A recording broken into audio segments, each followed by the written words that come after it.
வணக்கம் நண்பர்களே. நான் தான் காட்டு உலகின் ராஜா பேசுகிறேன். நான் காட்டு உலகின் ராஜா என்று அழைக்கப்படுவதற்கு என்ன காரணம் என்று உங்களுக்கு தெரியுமா? என்னுடைய தனித்துவமான குணநலன்கள் தான். முதலாவது தைரியம். ஏனென்றால் நான் எந்த ஒரு ஆபத்தை கண்டும் நான் பயப்பட மாட்டேன்.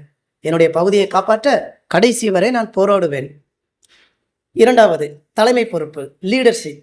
ஒரு குழுவை வழிநடத்துகிற ஒரு சிங்கமாக நான் இருக்கிறேன். ஆண் சிங்கம் பெரும்பாலும் பாதுகாப்பை கவனிக்கும், பெண் சிங்கங்கள் பெரும்பாலும் வேட்டையாடி தன்னுடைய குடும்பத்தை கவனிக்கும். மூன்றாவது ஆதிக்கம். சிங்கம் தன்னுடைய பகுதியை மிகவும் கடுமையாக காக்கும். வேறொரு சிங்கம் வந்தால் உடனே அது சண்டையிடும். 4 பொறுமை. சரியான நேரம், டைம் வரை காத்திருக்கும். சிங்கம் எப்போதும் ஓடி வேட்டையாடாது. சரியான நேரம் வரும்போது மட்டுமே எதிரியை தாக்கி வேட்டையாடும். 5 சத்தம். என்னுடைய கர்ஜனை 8 கிலோமீட்டர் வரைக்கும் கேட்கும். இது மற்ற மிருகங்களுக்கு ஒரு எச்சரிக்கையை விடுவிக்கும். 6வது குடும்ப உணர்வு. சிங்கங்கள் பெரும்பாலும் குழுவாக தான் நாங்கள் வாழுவோம்.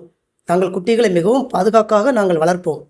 எனக்கு தேவை என்று பசி என்று வந்தால் எனக்கு முன்பாக இருக்கிறது சின்ன உருவமோ பெரிய உருவமோ எதை கண்டும் நான் அஞ்ச மாட்டேன்.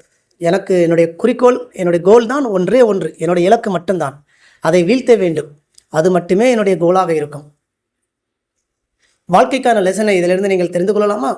எப்படி சிங்கமாகிய நான் அவசரப்படாமல் சரியான நேரத்தில் ஆக்ஷன் எடுக்கிறேனோ, தலைமையும் ப்ளஸ் தைரியமும் இருந்தால் எப்படி நான் முன்னேற்றம் அடைகிறேனோ, உங்களுடைய வாழ்க்கையை எப்படி நான் காப்பாற்றுகிறேனோ, இதே போல் உங்களை சுற்றி உங்களுக்கு விரோதமாக இருக்கிற எப்பேற்பட்ட சூழ்நிலைகளையும் எப்பேற்பட்ட பிரச்சனைகளாக இருந்தாலும் அதை நீங்கள் எதிர்த்து போராட வேண்டும்.